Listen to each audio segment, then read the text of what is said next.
Assalamualaikum warahmatullahi wabarakatuh. Selamat pagi Bapak Ibu Mas Mbak kakak-kakak sekalian. Terima kasih banyak ini mungkin tahu-tahu saya ucapkan terima kasih kepada panitia yang sudah memberi saya kepercayaan untuk menjadi moderator pada talk show kesehatan pengabdian masyarakat berbasis inovasi kesehatan. Perkenalan kembali, nama saya Masita, saya dari FKG.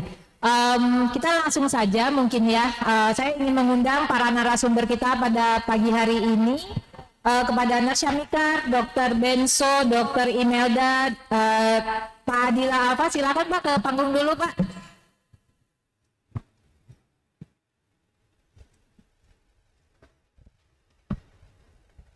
Baik, mungkin boleh dulu duduk di tempat yang enak, ya di mana aja boleh Bapak Ibu. Oke, ya. Kita hari ini sampai jam 11:30 ya katanya ya, jadi kita mungkin bisa langsung, saya pengen mulai dengan perkenalan terlebih dahulu mungkin ya. Silakan saya persilakan mungkin kepada giliran pertama kepada Pak Syamika, silakan Pak, boleh perkenalan saja, nama, asal, fakultas, proyeknya tentang apa, tapi nanti tentang proyeknya disimpan dulu ya Pak ya. Ya, baik, terima kasih Ibu Dr. Masita atas kesempatannya. Assalamualaikum warahmatullahi wabarakatuh. Selamat pagi menjelang siang teman-teman semuanya. Perkenalkan, saya Syamikar Baridwan, panggilannya Syam.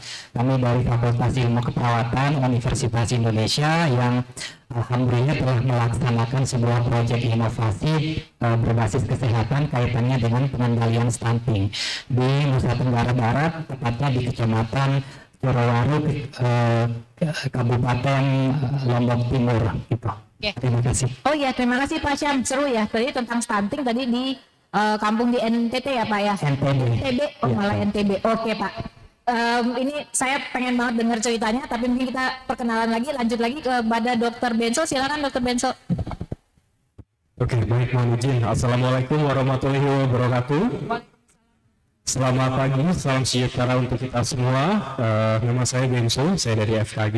Mungkin bagi teman-teman yang kemarin ikut acara itu ketemu dengan saya, terus mudah-mudahan nggak bosan ketemu dengan saya lagi. Terkait dengan program pengabdian kepada masyarakat yang kami dan tim dari FKG juga lakukan, itu berbasis inovasi digital untuk membantu rekan-rekan kita di daerah yang kurang mendapatkan pelayanan kesehatan supaya mereka bisa mendapatkan pelayanan kesehatan dengan layanan teledentistry. Begitu Dr. Masita. Oke, terima kasih Pak Benso. Kita lanjut dulu ya, silakan kepada Bu Imelda, silakan Bu. Halo, terima kasih. Assalamualaikum warahmatullahi wabarakatuh. Salam sejahtera buat semuanya. Saya Dian, biasanya dipanggilnya. Yang saya kerjakan waktu itu adalah membuat self-help web-based terapi, jadi bisa dikerjakan sendiri terapinya. Programmernya itu psikolog, jadi supaya bisa diadministrasikan sendiri. Jadi kita mengadministrasikannya per mingguan, ada materi yang harus diperbaiki, dikerjakan, dipelajari, lalu kemudian berefleksi dari materi itu gitu. Jadi kita buat web base, jadi ini harapannya bisa menjangkau lebih banyak orang karena psikolog kan sedikit banget, jadi supaya lebih banyak menjangkau. Lalu kita juga pernah bikin aplikasi counseling chat itu, jadi itu juga diharapkan bisa menjangkau lebih banyak. Oke, terima kasih Bu Dian atas panggilannya ya. Oke, silakan Bapak terakhir Pak Adila.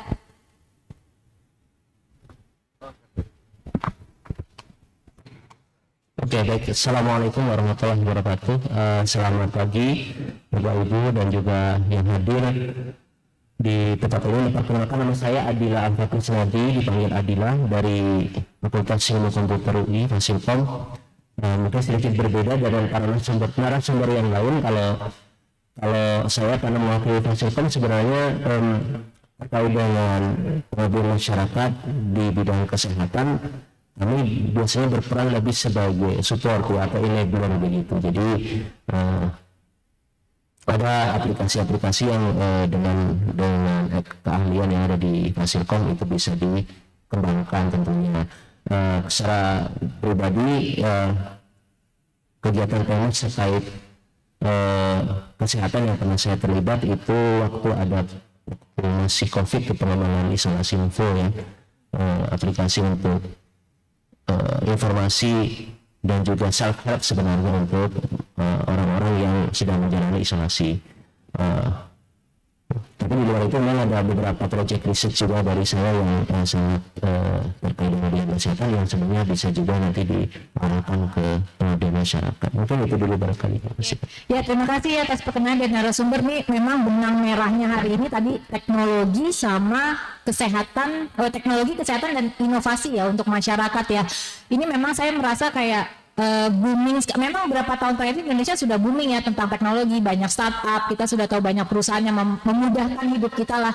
Tapi dengan pandemi kemarin tahun 2020 itu kan memang benar-benar sangat mengubah paradigma dan kehidupan masyarakat pada normalnya ya. Pada akhirnya semua orang yang harus berdiam di rumah, mau nggak mau pakai teknologi tuh buat apapun, termasuk juga kesehatan.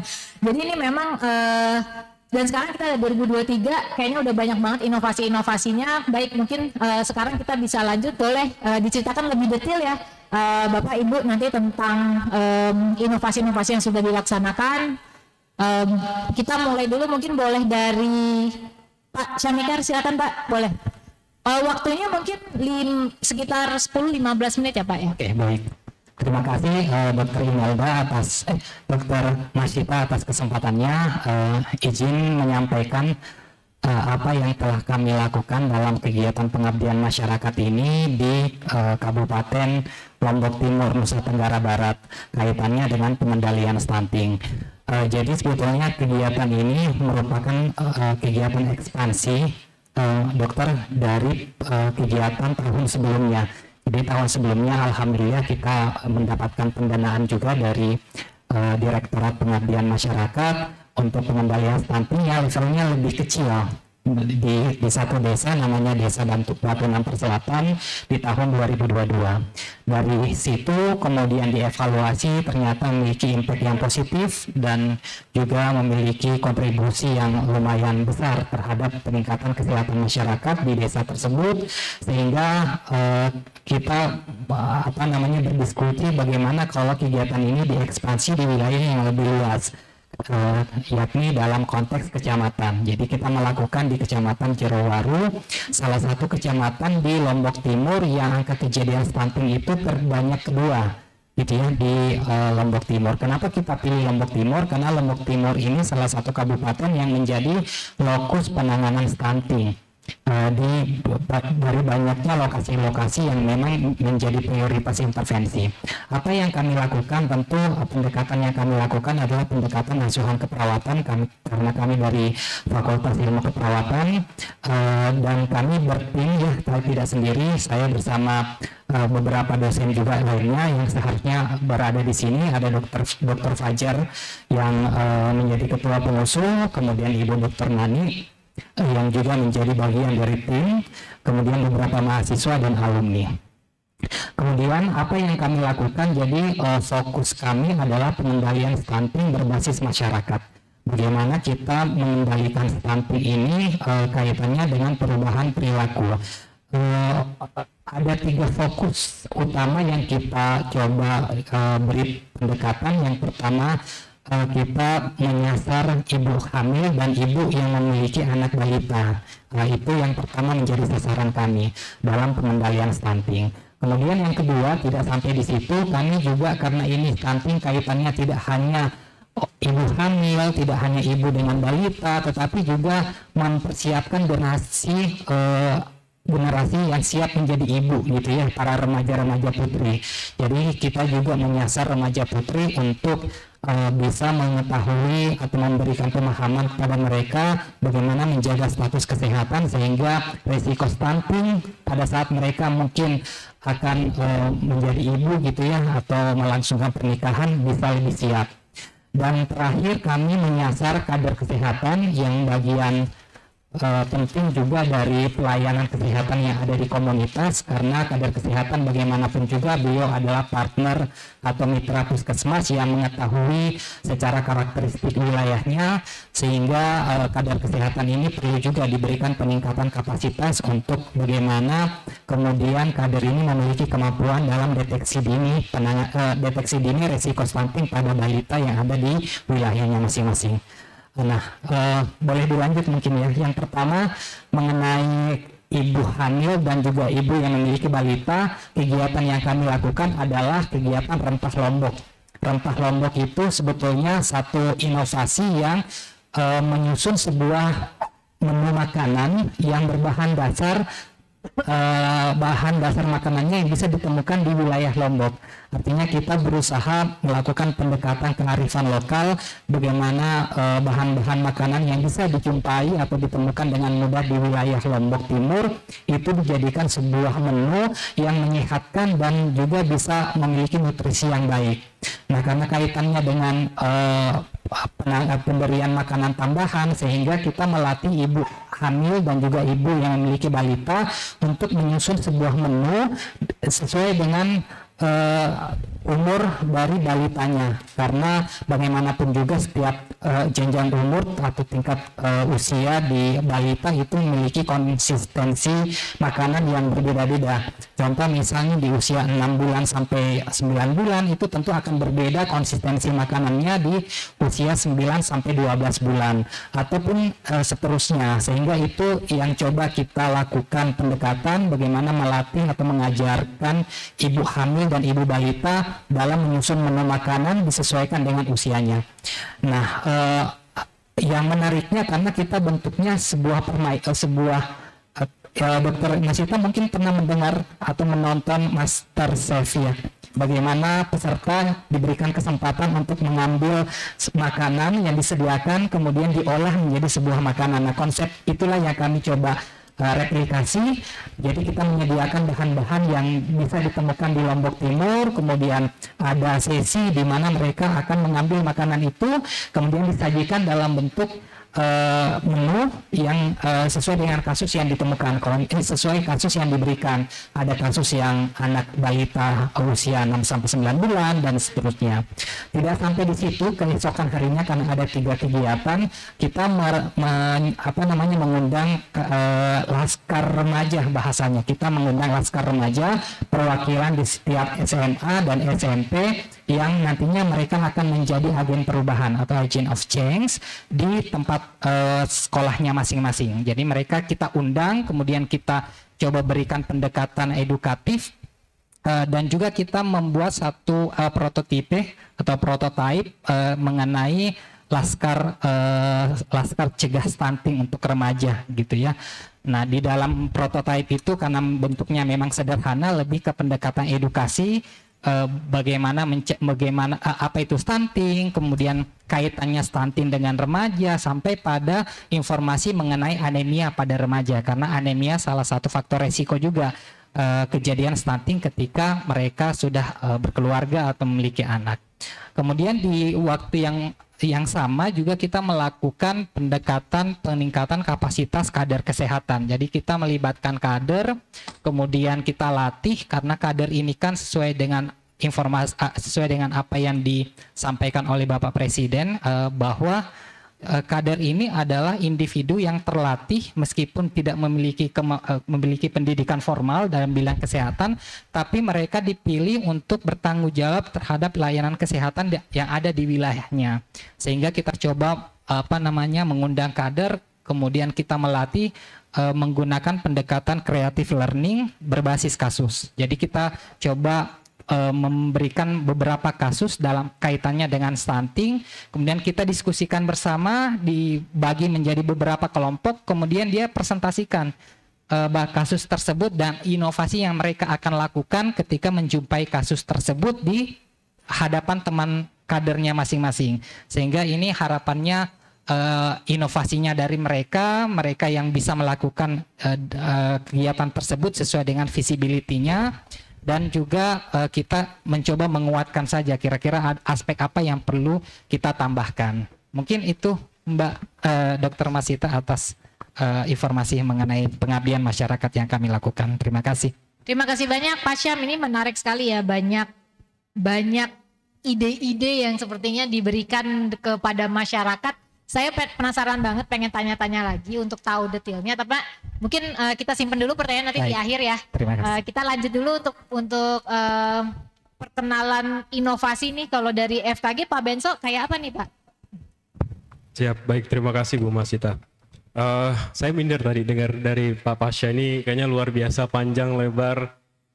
Kalau dari kami FKG, Bu Masita, seperti juga Bu Masita ketahui, kami rutin melakukan kegiatan pengabdian kepada masyarakat, baik di level departemen, di level fakultas, ataupun yang menggunakan hibah-hibah dari DPPM. Ini terima kasih Prof. Agung.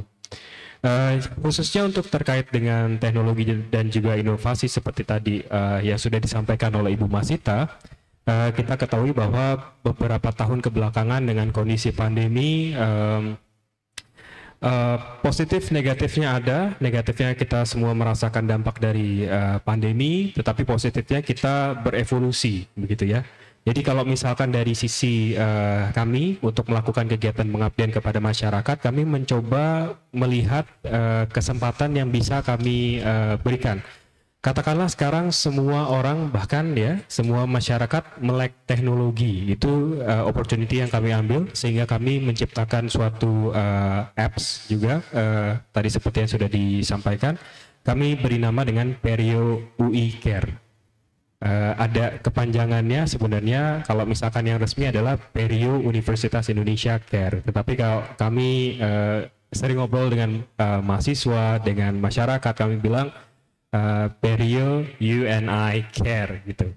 Jadi diharapkan dengan apps seperti ini itu menambah satu awareness dari masyarakat terkait kesehatan gigi dan mulut, dan juga ini seperti yang mungkin kita semua sudah ketahui, ada layanan-layanan yang bisa diberikan dari kegiatan teledentistry seperti layanan konsultasi, kemudian materi-materi edukasi yang bisa diberikan. Ada beberapa medical record juga yang kami taruh di apps tersebut dan bisa menjadi rekam medik yang awam bagi pasien. Gitu ya. Terkadang pasien juga ketika datang, saya lupa dok dulu udah pernah dilakukan perawatan apa ya, kemudian waktu kapan gitu ya. Jadi kami juga mencoba mengkombinasikan hal tersebut. Kemudian beberapa tempat sudah kami lakukan pengaplikasian hal seperti ini dalam bentuk teledentistry. Salah satunya adalah Muara Gembong di Kabupaten Bekasi. Kesannya dekat ya, Jabodetabek, Bekasi juga, tetapi jujur perjalanan ke sana cukup jauh gitu ya, perjalanan darat kurang lebih sekitar 3 jam, 3,5 jam dari kota Bekasi, karena kebetulan saya juga tinggal di Bekasi. Dan respon dari masyarakat di sana sangat welcome sekali, dan mereka sangat menyambut baik karena masyarakat memang sebenarnya butuh hal yang bisa mempermudah mereka untuk mendapatkan pelayanan kesehatan. Teman-teman atau saudara-saudara kita yang mungkin saja ada di kabupaten atau di daerah kota, tetapi yang di pelosok-pelosok sana mungkin untuk mendapatkan pelayanan kesehatan karena paskesnya mungkin terbatas, itu akan menjadi sulit. Dan beberapa yang kita kembangkan seperti layanan teledentistry ini, jadi kami memfasilitasi untuk pasien-pasien yang butuh melakukan konsultasi dengan dokter atau dokter gigi, itu diberikan wadahnya. Kemudian kami juga menjembatani dengan teman-teman sejawat kita di daerah-daerah yang butuh untuk konsultasi atau berdiskusi mengenai kasus. Jujur saya juga banyak sekali menyontoh dari Departemen Ilmu Penyakit Mulut ya, Dr. Masita, ketika banyak sekali kasus-kasus lesi-lesi di rongga mulut yang mungkin agak susah untuk didiferensiasi gitu ya. Jadi itu yang melatar belakangi kami untuk membantu memfasilitasi para teman-teman sejawat kita, dokter gigi di luar sana, ketika mereka ingin berkonsultasi atau berdiskusi, sehingga nantinya dengan komunikasi yang lancar antara kami dan juga tenaga-tenaga medis di lapangan, itu semakin meningkatkan efektivitas dari pelayanan kesehatan. Itu. Dan yang terakhir kali kami juga melakukan kegiatan pengabdian kepada masyarakat di IKN, gitu ya. Kami dapat kesempatan ke sana. Terima kasih kepada DPPM yang sudah mensupport kegiatan kami. Di sana kami melakukan sosialisasi buku saku gigi dan gusi. Jadi buku saku gigi dan gusi itu sebenarnya bentuk penuangan ide dari yang ingin kita harapkan literasi ataupun awareness dari masyarakat tentang kesehatan gigi dan mulut itu bisa ditingkatkan di situ. Jadi di buku situ tidak hanya ada materi, tetapi juga ada lembar pemeriksaan yang misalkan setiap kali pasien itu datang ke dokter atau misalkan pasien itu seperti kami ada pemeriksaan gigi dan mulut gratis di dalam perpustakaan itu bisa dibawa diisi dan mereka seperti punya record atau punya catatan pribadi. Jadi mereka juga mengetahui apa yang terjadi di dalam rongga mulut mereka, kemudian sarannya apa, sehingga nanti pada saat mereka ada kesempatan untuk ke fasilitas kesehatan sudah lebih cepat lagi bagi seorang dokter gigi untuk melakukan perawatan. Gitu diharapkan, kita berharap pasien-pasien ini juga punya responsibility sendiri juga untuk meningkatkan kesehatan gigi dan mulut mereka. Tidak hanya dari operator atau tidak hanya dari dokter gigi, tapi masyarakat punya kesadaran. Itu yang kita harapkan sebenarnya, Dokter Masita. Itu dulu, terima kasih. Baik, terima kasih. Pak Benso ini melakukan pekerjaannya sangat mulia ya kalau di bidang kedokteran gigi. Karena saya tuh lagi sebel Pak, akhir-akhir ini tuh tiap kali banyak banget kayaknya ngobrol sama orang. Terus mereka selalu bilang kalau ke dokter gigi tuh mahal gitu ya. Ya mahal soalnya udah telat kali ya Pak ya. Mudah-mudahan ini dengan inovasinya Pak Benso jadinya banyak masyarakat itu bisa lebih awal datang memeriksakan gigi dan mulutnya. Jadinya pekerjaan yang kita berikan cuma tindakannya rutin-rutin aja. Jadi murah ya Pak ya, lebih murah mudah-mudahan. Terima kasih Pak Benso. Selanjutnya Bu Melda silakan Bu. Kalau dari sisi psikologi ada inovasi apa nih Bu? Baik, terima kasih Bu Masita. Kalau di psikologi itu sebetulnya mungkin sama ya, pengen memberikan layanan yang lebih luas, menjangkau lebih banyak, dan mungkin juga lebih murah ya. Kalau pergi ke psikolog itu kan juga sebenarnya juga ada mahalnya juga dan nggak sekali terus selesai gitu ya, kita berkali-kali juga. Jadi namun kalau saya bikin web-based desain web-based terapi ini sebetulnya dasarnya adalah karena sedikitnya psikolog yang harus melayani begitu banyaknya orang. Jadi psikolog kita sedikit banget, perbandingannya tuh kita tuh meluluskan psikolog itu kali kalau 1 tahun itu di UI saja cuma 80-an orang ya. Gitu. Itu bayangan kita cuma punya 19 prodi di seluruh Indonesia yang meluluskan psikolog. Jadi memang masih kurang banget. Sehingga layanan yang standar, yang evidence based itu juga sangat sulit didapat. Nggak merata lah, bayangkan kalau misalnya di Indonesia Timur gitu mungkin nggak ada fakultas psikologi, semua banyakan di Indonesia Barat ya. Jadi atas dasar itu kita gimana caranya bikin sebenarnya ini uji visibilitas yang kemarin kita buat. Jadi kami menggunakan Moodle sebetulnya yang gampang aja, dan kita mendistribusikan materi-materi. Sebetulnya kalau ke psikolog itu kan kayak kita les ya, kayak kita kursus, dirilis materi kita latihan, dirilis materi kita latihan gitu. Jadi diajarin sesuatu atau kita diskusi tentang sesuatu, bagaimana memanajemen emosi, bagaimana memanajemen negative thinking gitu ya. Itu kan ada teknik-tekniknya. Jadi itu bisa banget diajarin. Jadi kita menata itu dalam 6 minggu program 6 minggu, di mana setiap minggu itu dirilis materi. Lalu kemudian klien itu bisa membaca, mempelajari, lalu kemudian berefleksi dari bacaan itu atau dari materi tersebut. Materinya nggak hanya tulisan, tapi kita juga buat video-video. Jadi itu lebih menarik sebetulnya, lebih interaktif. Nah, memang waktu itu kami mendesainnya itu eksperimennya adalah bagaimana kalau psikolognya itu programmer saja. Jadi psikolognya tidak ada interaksi langsung sama kliennya. Ternyata sebetulnya dengan seperti itu cukup efektif hasilnya. Jadi kami waktu itu berusaha untuk menurunkan tingkat stres dan menaikkan mood ya, jadi depresinya itu dinaikkan gitu. Sekaligus kita juga melihat apakah personal growth, jadi apakah klien-klien yang mengikuti itu bisa meningkatkan pertumbuhan pribadinya.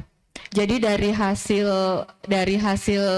penelitian kami, Pengmas kami itu ternyata sebetulnya efektif tuh, walaupun nggak ada interaksi sama psikolog, interaksinya minimal banget.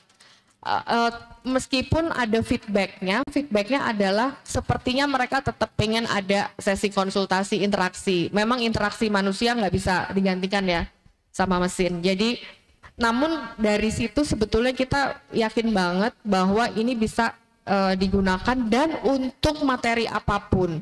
Kebetulan yang kami kerjakan itu untuk cemas dan depresi, tapi sangat mungkin untuk pertumbuhan pribadi di topik-topik lain. Karena saya memang fokus risetnya itu di cemas dan depresi ya. Jadi hanya di area situ. Tapi kami cukup happy programnya itu bisa terdistribusi dengan baik, lalu kemudian klien-klien itu juga terbantu. Kita lagi membayangkan kalau misalnya ini bisa dijangkau lebih luas. Memang karena waktu itu ini mungkin perlu bantuan dari Fasilkom juga nih ya Pak. Kita bikin aplikasinya itu kan sederhana banget, kita pakai Moodle gitu.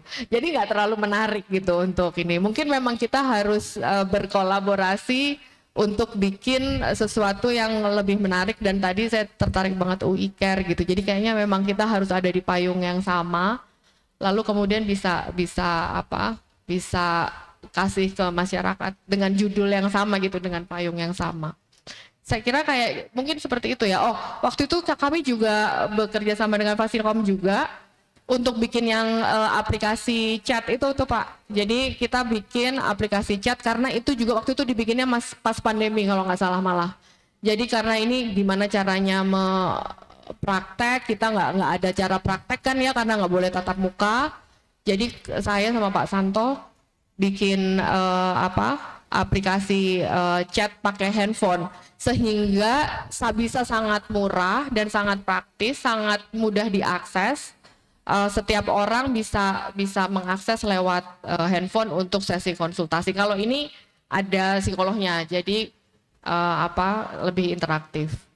Tapi memang rasanya kalau kita nggak akan bisa sendiri sih, harus berkolaborasi sama yang lain. Demikian Ibu Masita. Baik, terima kasih Bu Dian atas paparannya. Ini juga satu hal yang juga saya perhatikan waktu pandemi itu juga mental health itu memang awarenessnya meningkat sekali ya Ibu ya. Mungkin karena pandemi itu kan disrupsi sosial, kita langsung haus interaksi dengan manusia lain ya Bu ya. Betul. Jadi ini mungkin momennya pas sekali ya Bu ya untuk mengembangkan inovasi ini. Iya betul. Okay. Setuju Bu. Iya terima kasih. Nah ini Pak Adila, sebenarnya ini agak berat sih Pak, Bapak kebagian di paling terakhir ya. Soalnya udah dengar berbagai macam inovasi-inovasi yang dikerjakan oleh rekan-rekan di bidang kesehatan nih. Wah ini kayaknya sekarang ternyata bener nih tadi katanya Bu Dian, butuh supportnya dari Fasilkom. Jadi gimana Pak Adila, silakan Pak. Ya terima kasih Bu Masita. Menyambung mungkin dengan remarknya Bu Dian barusan ya.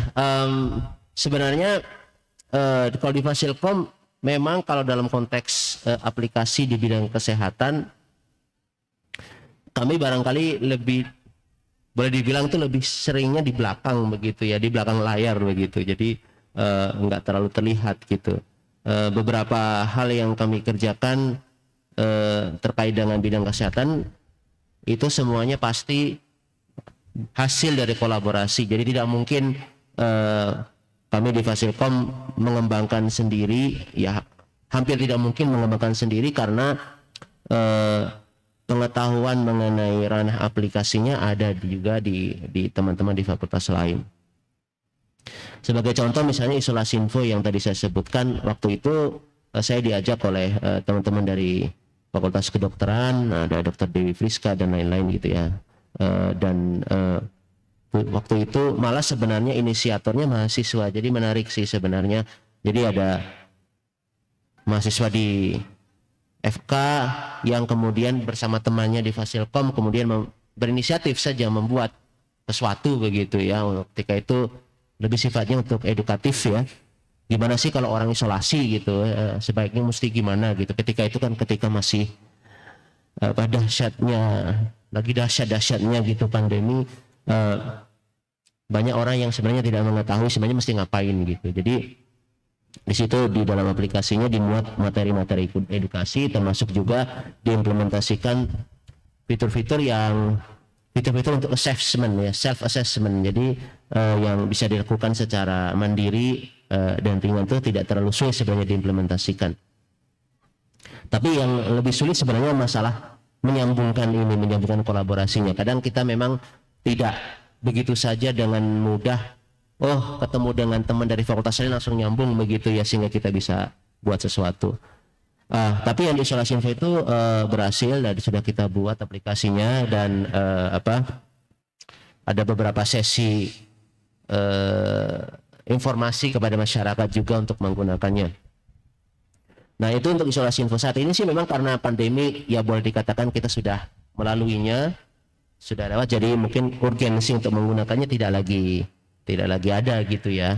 Jadi mungkin penggunaannya sekarang mungkin sudah menurun sekali gitu. Tapi ketika itu memang cukup membantu. Lalu sebenarnya dalam konteks kerjasama juga saya kebetulan memang ada beberapa kesempatan dan salah satu yang sekarang lagi ongoing itu adalah saya bersama dengan Dr. Camelia dari Departemen Kesehatan Jiwa, kami mengembangkan aplikasi, ada partner dari industrinya. Ini tidak melalui hibah Pengmas tentunya, tapi melalui hibah inovasi dan sempat juga mendapatkan pendanaan dari Kedareka. Itu mengembangkan aplikasi untuk mendeteksi gejala psikosis secara dini. Jadi early screening untuk psikosis symptoms ya. Nah itu di situ memang idenya adalah membangun sebuah aplikasi mobile yang tadi sebenarnya nyambung dengan komentarnya Bu Dian bahwa tenaga ahli ya yang spesialisnya itu kan di Indonesia mungkin ya di dalam banyak kasus masih kurang gitu ya, dan juga tidak tersebar secara merata. Jadi idenya adalah untuk bukan sepenuhnya menggantikan, tapi kalau misalnya konteksnya psikosis kan diagnosis pasti harus dilakukan oleh dokter spesialis ya kesehatan jiwa. Nah, cuma dokter spesialisnya kan nggak banyak gitu dibanding dengan kebutuhannya. Jadi idenya di situ dengan aplikasi masyarakat ya user itu bisa berinteraksi di aplikasi. Di aplikasi itu orang bisa ada kuesionernya untuk assessment, kemudian ada fitur untuk mensimulasikan tanya jawab dengan psikiater. Jadi di situ aplikasinya menampilkan pertanyaan, kemudian si user yang jawab gitu. Jawabnya karena pertanyaannya kan kalau di psikiater pasti open ended biasanya kan, tidak close ended gitu ya. Jadi jawabannya bisa kemana-mana. Jadi di situ aplikasinya akan menangkap audio dari jawaban si penggunanya. Kemudian audio itu diubah menjadi teks dan dianalisis untuk diprediksi apakah ada gejala psikosis atau tidak gitu.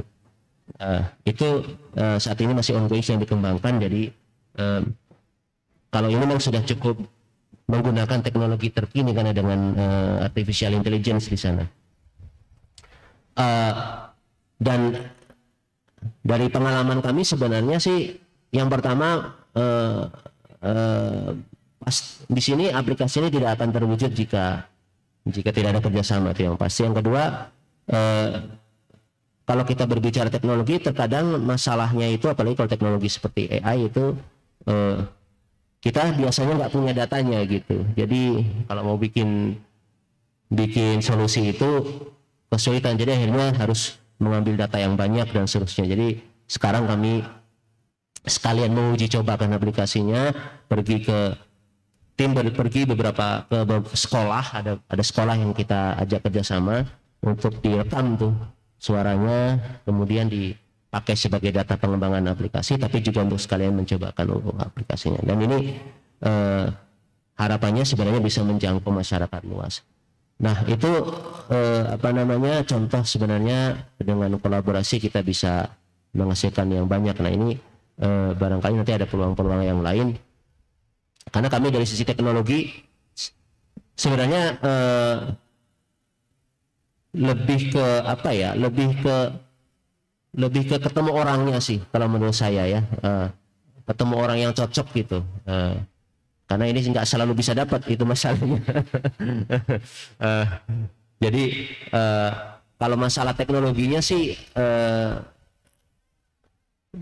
dalam banyak keadaan dan banyak kasus biasanya tidak terlalu sulit solusinya gitu ya. Jadi barangkali itu sih saya rasa message-nya ya, dan sebagai conclusion dari ini, saya atas nama Fasilkom tentu saja sangat open, terbuka dengan kolaborasi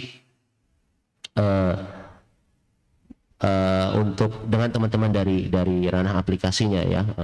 Kalau tadi dari kedokteran gigi juga sudah bisa, kemudian kami punya experience juga dengan fakultas psikologi ya juga sudah ada. Jadi sebenarnya bisa sih sebenarnya kemana-mana gitu. Gitu barangkali Bu Mas. Terima kasih Pak Adila, ini terima kasih juga Pak atas komitmennya ya. Tadi disampaikan Fasilkom siap mendukung untuk inovasi-inovasi yang ada. Mungkin nggak cuma di rumpun kesehatan yang ada di UI, tapi juga untuk rumpun yang lain. Mungkin kan ada yang bisa berselisihan.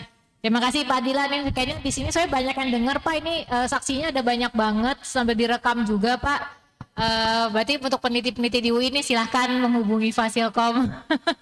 Oke, mungkin saya pengen tadi akhirnya udah selesai nih ya paparannya ya. Berarti kita sudah tahu nih semua program-program yang dijalankan oleh Pak Syam, Pak Benso, Budian, Pak Adila juga dengan banyak programnya itu. Saya pengen mulai dulu dari Pak Syam nih Pak. Ada yang seru banget tadi waktu saya dengar itu adalah tentang mengolah bahan makanan kearifan lokal untuk menjadi menu yang bernutrisi sesuai dengan kebutuhan kelompok usia. Ini menurut saya ini menarik sekali ya, karena memang ternyata Indonesia itu dengan budayanya yang sangat diverse, sangat kita multikultural ya. Jadi memang mungkin makanan itu tidak sama sih sebenarnya budaya lokalnya. Bahan makanan juga ternyata berbeda-beda ya Pak. Boleh cerita nggak Pak? Ini kalau misalnya di daerah tadi NTB itu jadinya menu-menunya jadi seperti apa sih Pak tadi? Ya baik, terima kasih Dokter Masita. Jadi kami satu tim itu kalau di keperawatan memang punya keahlian dan keilmuan masing-masingnya. Kalau saya kebetulan dari keperawatan komunitas. Jadi basisnya memang bagaimana memberikan layanan berbasis komunitas. Namun kami juga berkolaborasi dengan Departemen Keperawatan Anak. Jadi beberapa teman-teman di spesialis keperawatan anak yang memang tahu betul karena sasarannya adalah anak balita, sehingga untuk pendekatan dalam pemberian makanan tambahan setelah pemberian ASI di usia lebih dari 6 bulan itu memang perlu pendekatan khusus untuk memberikan kesadaran kepada orang tua bagaimana sih menyediakan makanan yang sesuai dengan usianya. Nah, pada saat asesmen awal dan juga itu telah diselesaikan waktu tahun lalu, banyak pemikiran yang akhirnya menjadikan kita sebagai tim pengabdi perlu nih disebarluaskan informasi ini, karena informasi makanan sehat itu di wilayah Lombok Timur masih menganggap kalau makan makanan sehat adalah makanan yang mahal, kemudian harus daging, kemudian buah-buahannya mungkin buah-buahan yang mahal seperti apel, anggur dan lain sebagainya. Padahal kalau kita cermati, kita telusuri di Kabupaten Lombok Timur itu kan beberapa wilayah memang banyak bahan makanan yang bisa dikonsumsi dan bahan makanan itu sebetulnya bisa di kategori sehat gitu ya, meskipun secara nominal harga tidak mahal. Nah itu yang pada akhirnya kita dengan tim coba sadarkan kembali bahwasannya dalam menyediakan makanan tambahan untuk anak itu bisa ditemukan di wilayah sekitar rumahnya, misalnya daun kelor, Kemudian juga apalagi daerah pesisir kan banyak ikan ya yang mungkin kandungan proteinnya cukup tinggi sehingga membantu mungkin secara kognitif dan status kesehatan secara umum. Nah itu yang perlu kita berikan edukasi kepada keluarga maupun orang tua beserta kader bagaimana bahan makanan ini dari lokasi yang bisa di Lombok Timur bisa ditemukan dengan mudah dan bisa kita sesuaikan dengan usianya. Kemudian untuk konsistensi memang sudah ada aturan bakunya ya. Kalau misalnya usia 6 bulan sampai 9 bulan sebetulnya tekstur yang diharapkan untuk mencerna makanan atau lambung mencerna makanan dan di usia tersebut itu seperti apa teksturnya. Jadi kita latih tuh.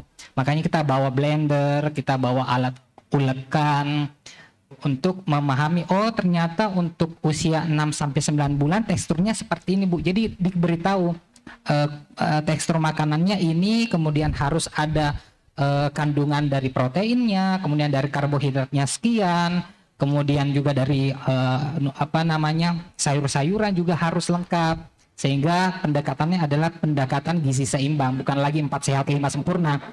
Tapi gizi seimbang bagaimana kita memberikan penyediaan makanan itu bervariasi. Tidak, ya mungkin hari ini kangkung banyak ditemukan juga di sana. Cuma mungkin cara pengolahannya yang kurang begitu bervariasi atau menarik sehingga anaknya bosan. Anak-anaknya lebih memilih mungkin makan kerupuk atau jajanan di pinggir jalan. Sehingga dari aspek nutrisinya juga tidak tercukupi. Itu mungkin Dr. Masita. Wah, jadi dengerin Pak Syam saya jadi ingat Pak ada video kayaknya TikTok atau di mana gitu Pak yang viral ya baru-baru ini dari seorang selebriti yang juga bilang gitu, maksudnya masyarakat tuh banyak berpikir bahwa makanan yang sehat itu adalah makanan yang mahal karena mungkin dulu ilmunya kita dapat dari luar negeri gitu ya, protein tinggi kalau ikan harus salmon gitu, padahal salmon tuh bukan ikan khas Indonesia jadinya pasti mahal. Saya jadi ingat selebriti itu kalau saya bilang dia akhirnya memberi makan anaknya dengan ikan gabus dan memang terbukti anaknya itu tumbuhnya tinggi-tinggi gitu. Wah ini kan berarti stunting ya Pak ya, kalau stunting kan salah satunya kan dari ukuran fisik gitu. Saya jadi ingat itu, benar sekali Pak, makanya mudah-mudahan ya Pak ya semakin lancar ya program-programnya. Amin. Dan itu juga ternyata makanan ternyata bukan cuma menunya, variasinya, tapi juga teksturnya itu juga ternyata penting ya Pak ya. Karena mungkin kalau anak kecil dikasih tekstur yang masih keras, mereka nggak mau makan, percuma. Pun kalau misalnya mau Mbak akan beresiko untuk mungkin terjadinya penyakit infeksi pada lambungnya karena lambungnya belum kuat nih mencerna makanan dengan konsistensi yang mungkin masih yang padat dengan usianya yang masih relatif bawah 1 tahun gitu ya, sehingga itu perlu diketahui juga oleh keluarga. Nah itu kayaknya ada juga tuh Pak video-video di TikTok tuh Pak, bayi masih bayi dikasih makan cabai, masih bayi dikasih makan yang udah padat gitu ya Pak ya. Jadi mungkin pertanyaannya gini, bagaimana memastikan keberlanjutannya, mungkin begitu ya. Nah, betul. Kita sudah memberikan edukasi, kemudian pelatihan, bahkan beberapa permainan games juga dilakukan pada saat kegiatan. Bagaimana nih memastikan agar keluarga bisa menyediakan makanan tambahan kepada anak sesuai tekstur yang sudah diajarkan meskipun kami sudah tidak ada di sana. Sehingga muncullah sebuah inovasi namanya kita membuat buku saku rempah Lombok. Gimana buku saku rempah Lombok itu kita sudah susun berbagai menu. Kebetulan kami di tim itu memang ada yang suka masak gitu ya Bu ya. Sehingga beliau dari beberapa evidence base yang ditemukan disusunlah sebuah buku, ada sekitar more than 10 menu yang bisa divariasikan setiap orang tua dalam memberikan penyediaan makan bagi anaknya, dan teksturnya juga berapa gram untuk proteinnya, kemudian bagaimana konsistensinya itu tertuang di dalam buku itu. Mudah-mudahan. Ini Bapak, Pak Syam lagi ngomongin soal makanan, saya jadi pikiran Pak Benso, kita kan juga gigi dan mulut itu hubungannya sama makanan ya Pak ya, kesehatan itu dikit banyak gimana Pak? Ada nggak rencana integrasi dengan aplikasi yang sudah Pak Benso buat nih?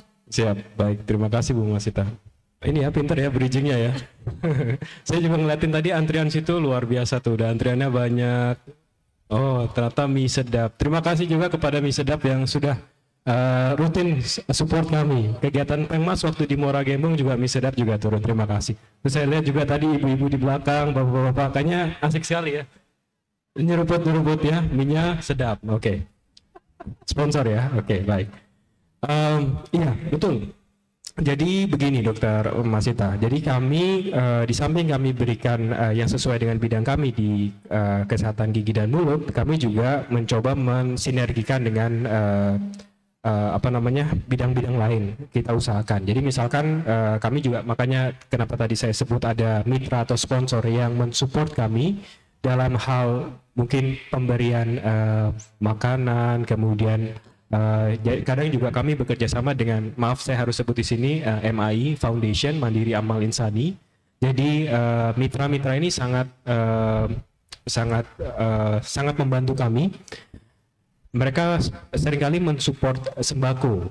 Jadi kami tahu pada saat kami lakukan kegiatan pengabdian kepada masyarakat, baik secara daring maupun secara hybrid ataupun memang datang langsung ke lapangan, masyarakat itu juga melihat selain edukasi, selain pemeriksaan, terkadang ya, dok, gitu ya, kami paham gitu dok, tentang edukasinya bahwa sikat gigi harus minimal 2 kali sehari, kemudian makanan-makanan sehat adalah ini itu, paham.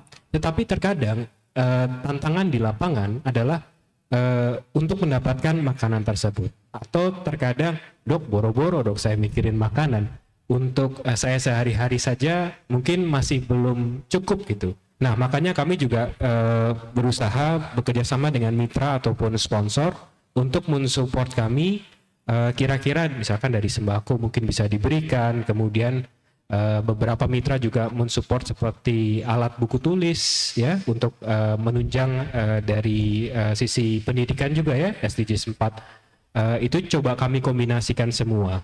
Kemudian terkait dengan tadi inovasi atau aplikasi yang kami berikan, kami berusaha untuk escalate atau meningkatkan apa yang bisa kami punya dengan mencoba mungkin nanti bekerja sama dengan farmasi ketika nanti ada beberapa hal yang bisa kami sinergikan gitu ya. Misalkan sudah dilakukan konsultasi, kemudian sudah dilakukan pemeriksaan, kemudian ternyata pasien dibutuhkan untuk diresepkan obat. Jadi kami bisa sinergi juga dengan di sana, ataupun nanti dengan Ibu Dian juga. Ini ide-ide yang saya rasa bisa dan mampu untuk dijalankan. Apalagi nanti tadi kan Pak Dila siap untuk mensupport ya. Iya, itu Dokter Masita. Terima kasih. Oke, terima kasih Pak Benso. Mungkin saya lanjut dulu nih, ada sedikit pertanyaan juga nih sekarang buat Bu Dian sama Pak Dila. Kalau Bu Dian tadi kan sebenarnya kalau aplikasi tadi berbasis aplikasi untuk konseling psikologi itu kan ternyata kayaknya sudah cukup. Ada beberapa yang lain ya Bu ya, banyak alternatif ya yang sudah ada di masyarakat itu. Tapi sebenarnya dari setiap aplikasi itu, kalau misalnya Bu Dian sebagai peneliti juga ya, akademisi, apa sih yang masih kurang dari aplikasi-aplikasi ini, dan mungkin rencananya bagaimana dengan program aplikasi yang dikembangkan oleh Bu Dian sendiri untuk mengisi kekurangan yang ada gitu? Peluangnya sebetulnya banyak banget Bu Masita. Jadi kan memang perkembangan teknologi itu membuat perubahan perilaku yang banyak banget. Kita semakin maju secara teknologi, semakin terkoneksi, tapi kadang-kadang semakin kesepian. Jadi semakin banyak isu kesehatan mentalnya. Di kosongnya di mana ini perkembangan di psikologi itu menurut saya di isu kesehatan mental itu cepet banget ya. Selalu ada tawaran-tawaran baru gitu. Mungkin kalau kita di UI yang penting itu adalah sebetulnya menjangkau sebanyak-banyaknya dari ujung barat sampai ujung timur. Karena meski sesederhana apapun itu, bolongnya itu di situ jangkauannya sebetulnya kalau menurut saya loh ya, bahwa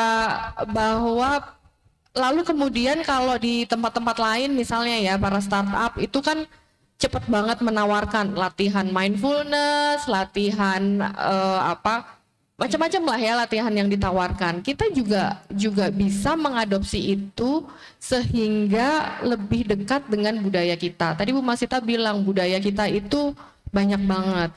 Nah, sebetulnya pendekatan psikologi itu sangat erat sama budaya dan bahasa. Kalau bahasanya nggak nyambung sama kita yang pakai, kita cenderung reject gitu. Padahal sebetulnya pesannya bagus. Jadi justru itu kita perlu mencari yang umum, tapi juga mencari yang khas dari tiap-tiap pengguna.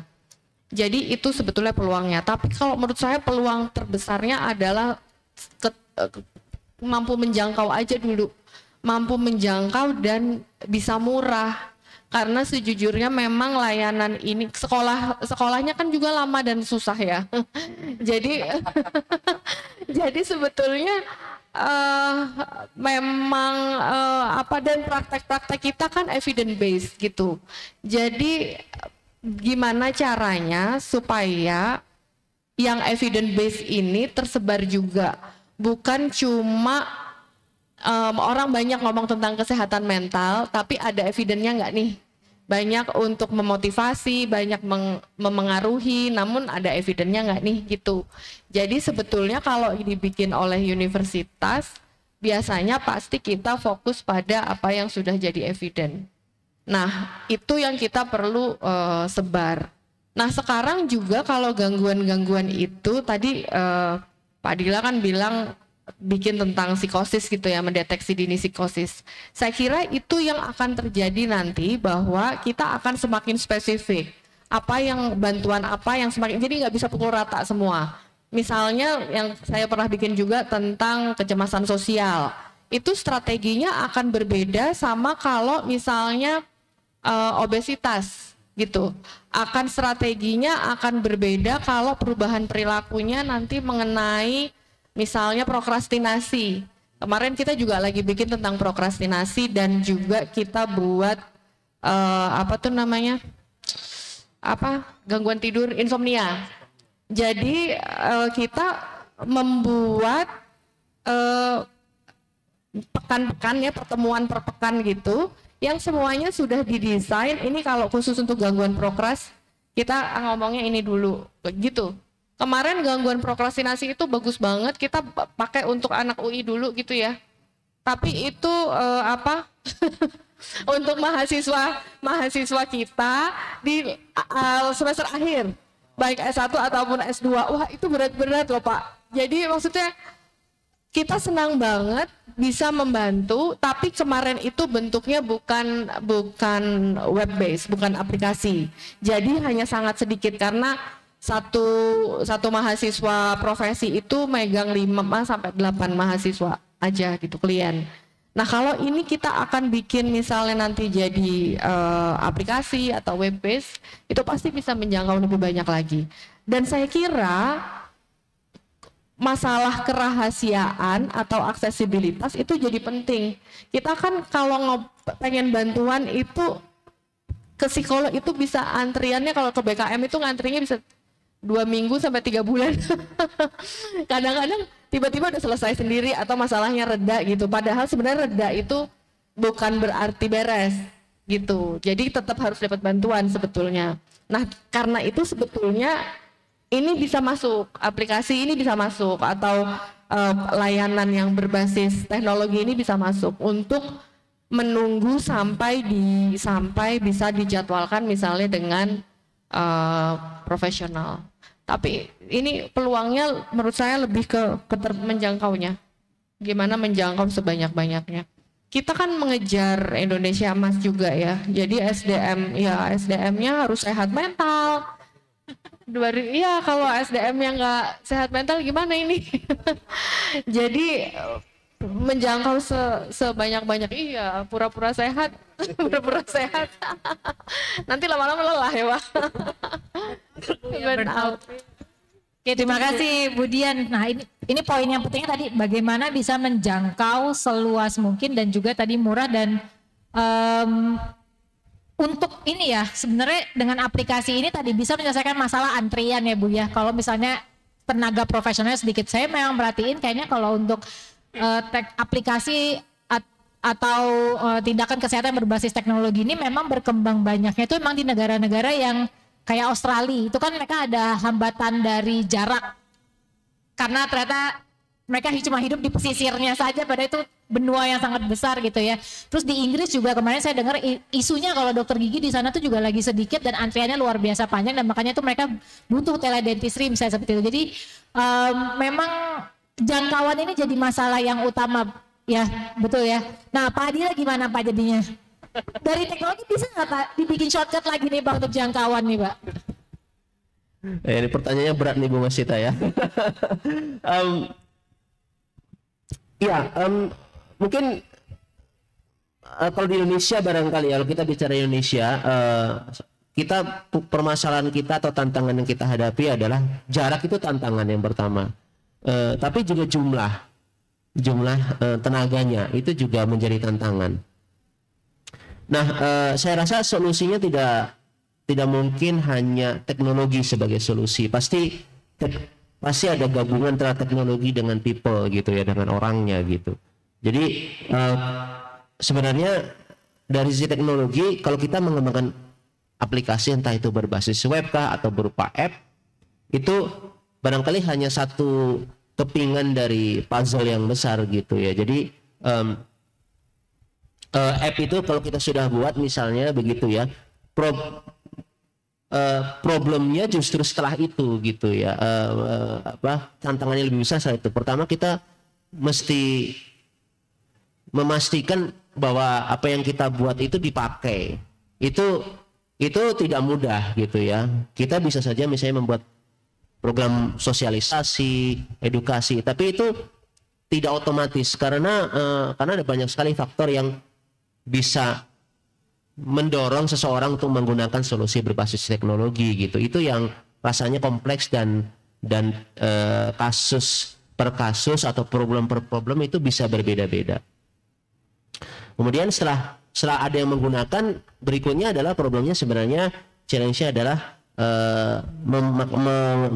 memastikan itu sustain ya, artinya dia berkesinambungan. Nah ini memang artinya kita mungkin kalau di universitas di kampus seperti UI, salah satu yang mungkin menjadi kalau kita refleksikan ya kekurangan kita barangkali adalah karena kita dalam konteks akademik biasanya kalau kita sudah jadi sesuatu sudah begitu. Sementara apa yang membuat misalnya layanan seperti di industri seperti startup itu mereka berkembang terus dan semakin banyak dia rolling terus gitu ya, karena mereka juga memandang itu sebagai produk yang lifetime-nya itu tidak satu saat saja gitu, tetapi dia terus. Jadi ada proses pengembangannya, ada proses maintenance-nya dan perbaikannya. Nah di sini yang mungkin kita perlu sama-sama ya, kalau kita sebagai UI untuk mencoba memberikan solusi pengabdian masyarakat itu juga perlu ya. Nah ini memang tidak mudah. Nah juga untuk soal sekali dengan jangkauan juga masalah people. Jadi kalau menurut saya teknologi itu sebaiknya tidak hanya atau kita memandang itu sebagai satu bagian dari program yang lebih besar yang mana di dalamnya tidak hanya enabling akses oleh user, tetapi juga barangkali memberdayakan juga masyarakat atau orang-orang di sekitarnya ya. Jadi saya ambil contoh misalnya kalau kita bicara mahasiswa yang menghadapi hambatan dari sisi tadi contohnya prokrastinasi atau depresi misalnya seperti itu. Kalau di kampus barangkali teknologi plus bisa nggak kita misalnya di kampus itu dosen yang ada di fakultasnya yang sudah berinteraksi dengan mahasiswanya langsung diberdayakan begitu sehingga bisa juga membantu misalnya mengenali kalau mahasiswa memiliki masalah dalam kesehatan mentalnya begitu. Jadi nggak harus, saya rasa tidak sebagaimana halnya ada beberapa hal dalam konteks penanganan ini sebagai contoh misalnya masalah kesehatan mental ini bisa dialihkan ke teknologi. Saya rasa juga di situ beberapa hal yang juga bisa dialihkan atau diberikan juga dosen-dosen yang non expert begitu. Nah ini saya ambil contoh kalau di Fasilkom misalnya, karena di Fasilkom kan stereotipnya adalah mahasiswanya nerdy begitu ya, jadi lebih suka bergaul dengan mesin begitu, dengan komputer begitu daripada dengan manusia gitu. Jadi kadang ada beberapa memang mahasiswa yang mungkin mengalami kesulitan dalam hal itu ya dengan secara sosial gitu. Jadi ya kami di Fasilkom experience yang di luar konteks keilmuan ilmu komputernya justru menemukan tuh mahasiswa ini karena mungkin ada stereotip bahwa kalau di Fasilkom itu nggak perlu kerja sama dengan orang lain begitu. Padahal justru itu sesuatu yang salah gitu. Justru di Fasilkom itu kolaborasi itu satu key skill ya, satu skill kunci yang harus dimiliki, dan ini justru menjadi hambatan. Jadi kami pada menghadapi mahasiswa yang kadang-kadang disuruh, misalnya kalau ada kuliah tim project begitu kan ya, nggak mau masuk tim gitu, saya mau ngerjain sendiri gitu. Ada mahasiswa yang begitu. Jadi di situ memang perlu sebelum ke expertnya, ke psikolog atau apa begitu, perlu juga barangkali dibekali misalnya dosen pembimbing akademiknya agar bisa ini kayaknya mungkin perlu special treatment. Iya, nah itu kayaknya juga perlu. Jadi saya rasa in short dalam hal jangkauan itu teknologi bisa, dan saya rasa kalau masalah teknologi untuk jangkauan kalau kita bicara Indonesia itu challenge-nya lebih di ketersediaan infrastruktur untuk mengaksesnya. Kalau kita bicara apps-nya harus berbasis internet, jadi kan asumsinya berarti harus internetnya ada gitu di tempat yang dibutuhkan. Nah ini memang kalau di Indonesia masih belum merata lah begitu ya, dan itu bukan soal yang UI bisa selesaikan sendiri begitu. Nah, tetapi kita bisa, yang sudah bisa ada aksesnya, saya rasa bisa kita ini. Mungkin begitu Bu Masih. Ya terima kasih Pak Adila. Nih terima kasih banyak Pak Syam, Pak Adila, Pak Benso, Budian. Tadi sama-sama menyampaikan ternyata dari program-program yang sudah dikerjakan ini ya hambatannya masih ada ya. Dan sebenarnya sudah teridentifikasi nih hambatannya, dan ternyata sama-sama juga semuanya concern bagaimana inovasi dari pengabdian masyarakat ini yang sudah dibuat itu bisa berkesinambungan, bisa terus-menerus dijalankan, diteruskan walaupun tanpa supervisi langsung dari para inovator ini ya. Saya rasa itu memang sesuai juga dengan spiritnya dari DPPM juga ya, bagaimana memberikan pengabdian masyarakat yang bisa panjang umurnya di masyarakat, dan bukan cuma sekedar kita datang selesai kerjaan, selesai melakukan program tinggal gitu ya, hit and run ya. Oke, terima kasih banyak Bapak. Ini mungkin kita masih ada waktu sedikit lagi sebelum sesi ini diakhiri, karena ini matahari makin siang ya, kita makin cerah gitu di sini di panggung. Baik, ini mau saya kasih kesempatan nih buat teman-teman yang semuanya sudah hadir di lokasi, yang lagi antri mie sambil ngantri, atau yang lagi makan mie, atau yang lagi antri kopi. Ini dari panitia sudah menyiapkan ada insentif ya, hadiah dari emas mini. Ini lumayan nih, mungkin berapa gram gitu ya. Dapat. Kalau misalnya ada pertanyaan silakan Bapak, Ibu, Mbak, Mas, Kakak. Kalau ada yang mau kasih pertanyaan boleh langsung aja kali maju ke depan atau angkat tangan, tapi saya coba bantu lihat. Silakan, ada pertanyaan nih untuk inovator-inovator kita. Mungkin ada di sini yang jadi penggunanya nih aplikasi psikologi, aplikasi kedokteran gigi. Oh, ada pertanyaan ya? Silakan, ayo. Silakan, ayo maju.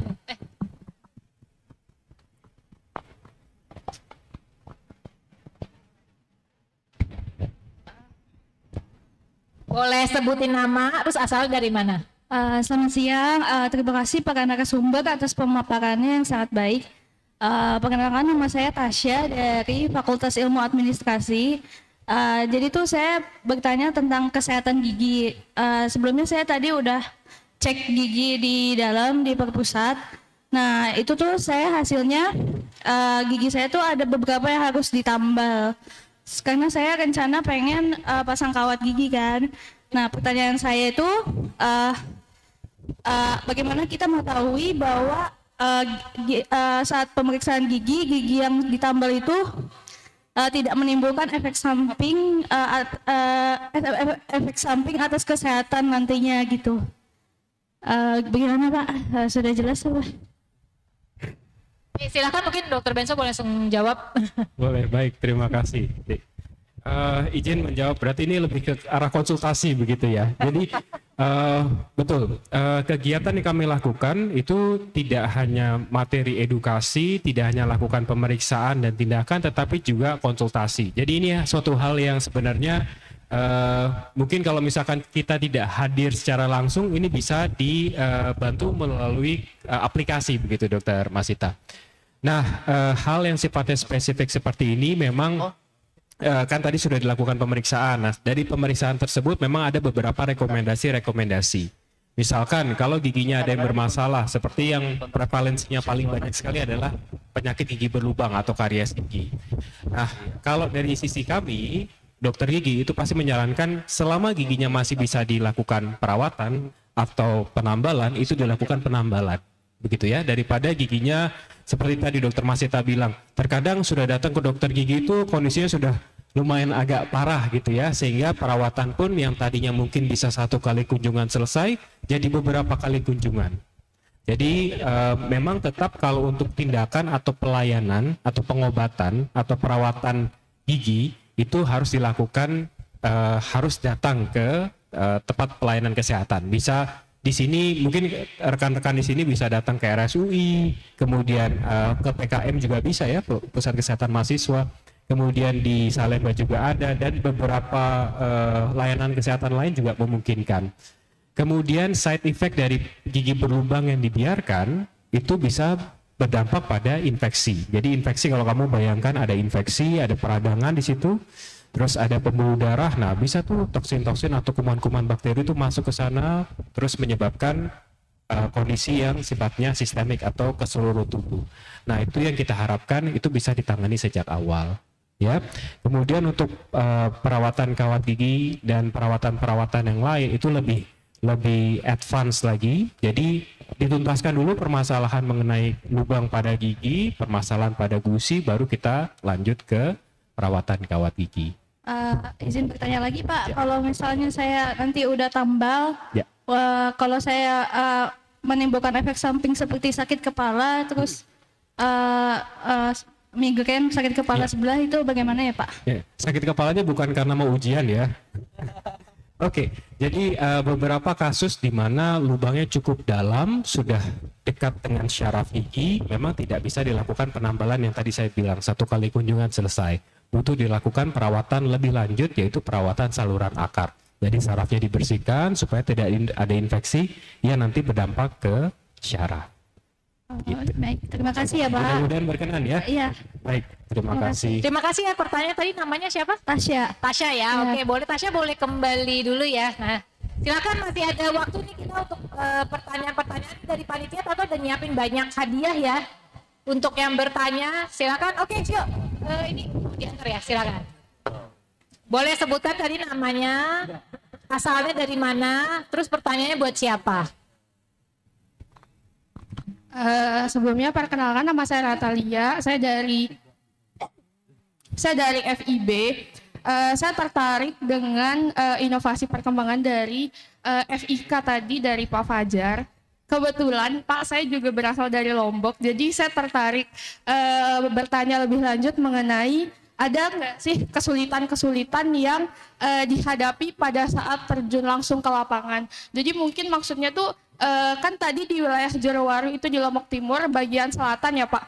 Nah itu kan kalau menurut saya itu tingkat kesadaran masyarakat sama kesehatan dan juga pendidikan itu masih rendah ya.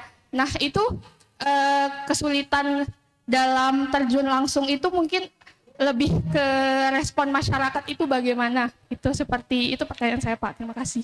Ya, terima kasih. Ini pertanyaan dari Natasha, tadi kalau nggak salah Tasya ya. Jadi mungkin hari ini ada temanya tuh yang bertanya ya. Oke, silakan Pak Syam. Ya, baik, terima kasih Mbak Natasha.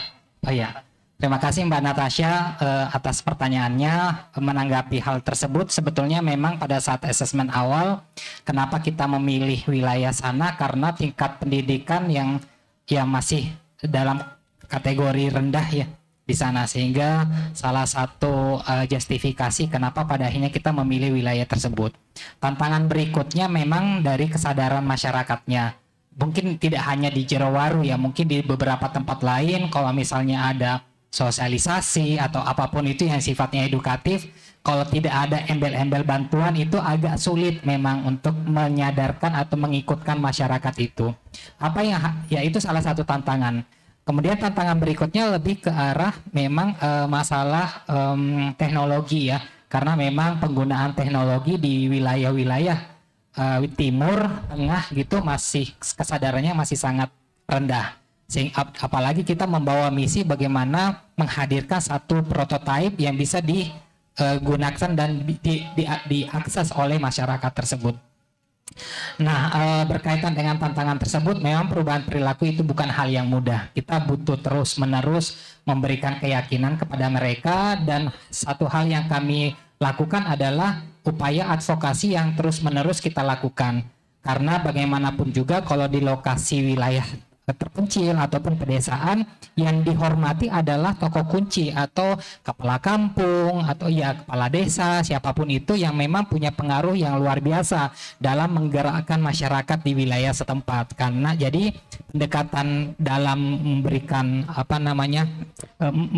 menghadirkan mereka dengan melalui tokoh kunci yang ada di sana. Kami juga kolaborasi dengan puskesmas tentunya, karena bagaimanapun juga ini adalah tanggung jawab puskesmas masalah layanan kesehatan, sehingga petugas gizi yang ada di puskesmas Jerowaru itu terus kami koordinasi bagaimana kesadaran masyarakat setelah kita melakukan intervensi tersebut, bagaimana kelanjutannya apa. Jadi setelah kegiatan ini kita diskusi dokter sama petugas puskesmas, kita menghadirkan kepala puskesmas, penanggung jawab upaya kesehatan masyarakat, dan juga spesifik penanggung jawab gizi yang ada di puskesmas untuk memastikan kegiatan yang sudah kita jalankan ini tidak hanya sekedar hit and run, datang dan selesai, tapi beliau juga paham, sehingga pendekatannya yang kita lakukan adalah pendekatan berbasis level pendidikan yang ada di dalam yang mereka miliki. Misal nih kalau di puskesmas rata-rata diploma 3 keperawatan, jadi kita juga menyesuaikan dengan kemampuan mereka. Mungkin itu. Oke, terima kasih Pak Syam. Ini kebetulan karena hari Jumat ya, jadi mungkin sudah mulai masuk ke sholat Jumat, dan memang kayak sih waktunya juga sudah habis, memang sudah 11.30. Gimana panitia? Masih ada waktu untuk satu pertanyaan lagi atau satu lagi pertanyaan? Boleh. Oke, silakan, masih ada satu pertanyaan lagi, diberi kesempatan nih, masih ada waktu. Siapa lagi yang mau bertanya?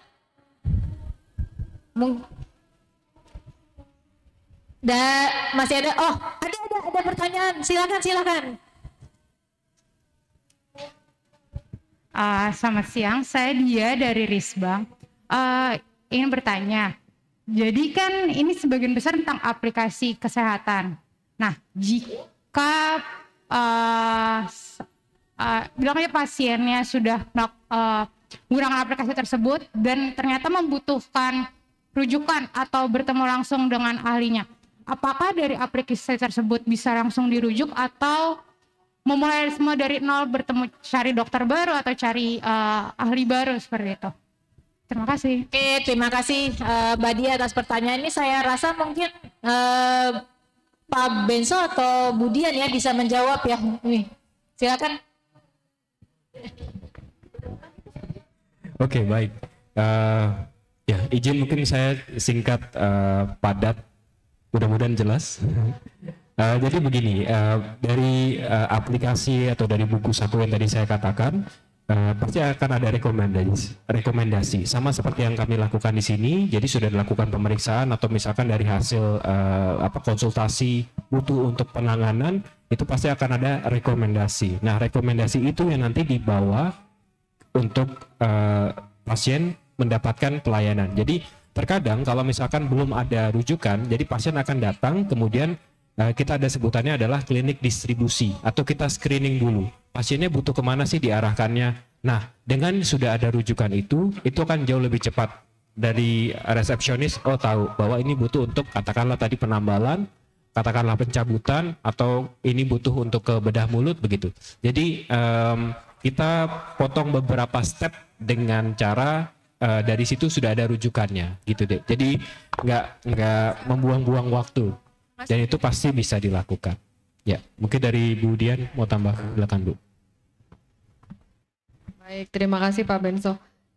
Saya kira kalau di aplikasi kita kan karena memang masih tetap ada interaksi dengan psikolog yang memprogram, itu tetap kalau misalnya refleksinya atau dia melaporkan gejala yang sangat intens dan perlu dirujuk akan segera dirujuk. Biasanya kalau di dalam web atau di aplikasi gitu selalu ada konsennya, inform konsen bahwa aplikasi ini tetap tidak bisa menggantikan interaksi dengan profesional, sehingga kalau misalnya nanti dirujuk ya tentu akan diberikan rujukan gitu, atau bila mana kliennya meminta rujukan gitu Bu Masita. Ya, terima kasih, ini jawabannya singkat, padat dan jelas ya. Ternyata memang ya aplikasi ini membantu di awal mungkin ya untuk screening, tapi pada akhirnya nanti mungkin butuh, pada beberapa kasus butuh bantuan dari tenaga profesional langsung ya. Baik, terima kasih. Mungkin saya rasa kita mungkin untuk sesi tanya jawab, mohon maaf sekali ini harus saya cukupkan karena keterbatasan waktu. Saya mau tanya dulu nih kepada panitia, apakah ini langsung ditutup atau karena tadi saya dapat infonya saya disuruh memilih nih untuk pertanyaan terbaik untuk dikasih hadiah khusus nih, berarti oke ya, boleh ya? Tebak-tebakannya tadi. Oh, saya diminta sama Pak Benso sebelum mengumumkan siapa pertanyaan terbaiknya, saya disuruh memberikan tebak-tebakan yang memang ini khasnya kami dari Direktorat Riset dan Pengembangan ya. Coba ini mumpung sekarang ini hari Jumat, udah deket-deket jam zuhur kan panas sekali ya. Tapi saya pengen nanya hal yang agak berbeda sih, kenapa huruf B itu kedinginan? Oh, ada yang mau coba jawab? Ayo silakan. Mic-nya dong nih, ada yang mau jawab nih, pertanyaan kenapa huruf B kedinginan? Ini saya pengen acknowledgement dulu ya, terima kasih kepada Bapak Andriansyah yang sudah memberikan pertanyaan ini dan ilmu pengetahuannya kepada kami. Jawabannya karena dia di tengah A sama C, jadi di tengah-tengah AC. Betul. Luar biasa. Nah, ini kebetulan memang menjawab pertanyaan penting saya benar, dan ternyata memang tadi saya sangat berterima kasih lagi kepada Mbak Natalia atau Natalia. Oh sorry, kepada Mbak Natalia tadi karena pertanyaannya benar-benar sebagai masyarakat NTB ya yang menerima program ini nih. Jadi mungkin tadi pertanyaan terbaik mau saya berikan kepada Mbak Natalia. Selamat ya Mbak Natalia, makasih juga tadi menjawab pertanyaannya. Oke, nanti mungkin bisa menghubungi panitia ya untuk dapat hadiahnya. Oke, kalau begitu mungkin dengan demikian tadi sudah ada pengumuman kami sign daripada inovator di UI, Pak Syam, Pak Adila, Pak Benso, Budian. Terima kasih banyak sudah memberikan paparan terhadap programnya. Mudah-mudahan program ini tadi nggak berhenti di sini, tapi semakin diperbaiki, semakin disempurnakan, bisa menjangkau masyarakat luas, semakin banyak yang menggunakan dan semakin bermanfaat untuk masyarakat. Dengan tadi persembahan dari kita di UI ya. Terima kasih banyak untuk para hadirin yang sudah duduk di sini mendengarkan. Mudah-mudahan belajar sesuatu hal yang baru dan bisa muncul mungkin menginspirasi atau memotivasi untuk menghasilkan inovasi-inovasi lain yang bermanfaat untuk masyarakat. Terima kasih kepada panitia di DPPM yang sudah menyelenggarakan acara ini. Saya dengan demikian mungkin saya tutup sesi talk show inovasi kesehatan ini. Saya kembalikan kepada MC tim.